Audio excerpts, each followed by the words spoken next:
राधे राधे। आप सभी को दशहरा पर्व की हार्दिक शुभकामनाएं।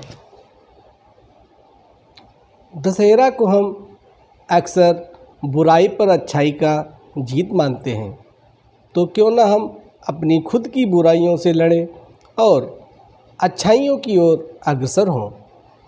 तो चलिए इसके लिए धार्मिक महत्व के साथ आध्यात्मिक पहलुओं को भी जानने की कोशिश करते हैं।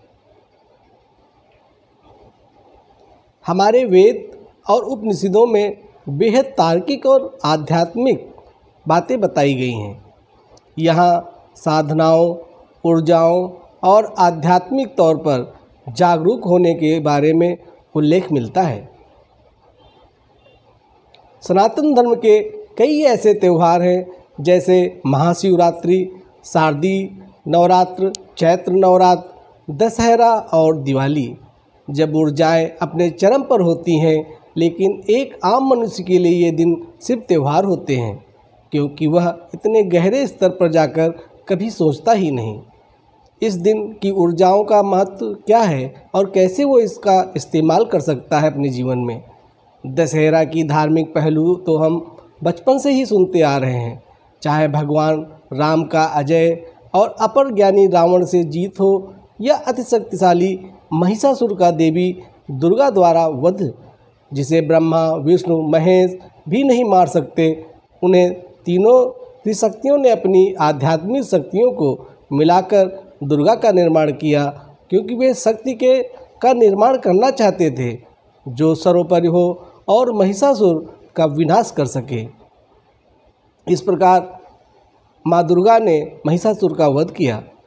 तो सोचिए, प्रभु श्री राम ने जिस दिन रावण की मृत्यु के लिए चुना, वह मात्र नियत नहीं हो सकता। ब्रह्मा, विष्णु, महेश ने त्रिशक्ति को मिलाकर आदिशक्ति माँ दुर्गा का निर्माण किया और महिषासुर का वध किया। वह ऊर्जाओं के उस स्तर को दिखाती है जहाँ आप अपनी इच्छा शक्ति से कुछ भी हासिल कर सकते हैं। कह सकते हैं कि हम अपनी आत्मशक्ति से कुछ भी हासिल कर सकते हैं।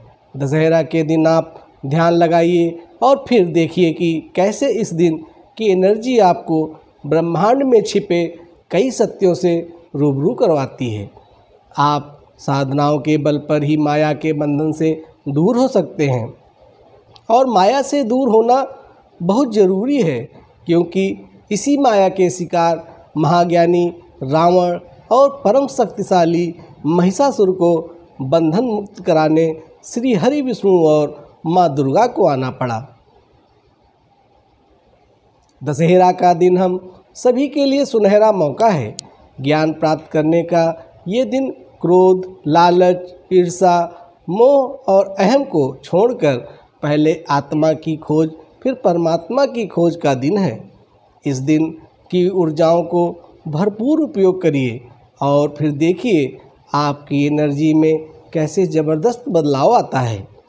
आप खुद को भावनात्मक रूप से संतुलित पाएंगे। आप देखेंगे इसकी एनर्जी जो आप योग करेंगे, जो आप साथ करेंगे, यह एनर्जी आपके मन, विचार और वाणी को एक नए उत्साह से भर देगा। हमें इस दिन भगवान का ध्यान करके अपने सभी अवगुणों से लड़ना चाहिए और बुराइयों को हराना चाहिए। दशहरा दार्शनिक स्तर के पर विचार करने लिए भी हम इसके बारे में सोच सकते हैं। इसे एक दार्शनिक दृष्टिकोण से देखने पर दशहरा के अनेक महत्वपूर्ण सिद्धांत हमारे सामने उपस्थित होते हैं। पहला है अच्छाई की विजय।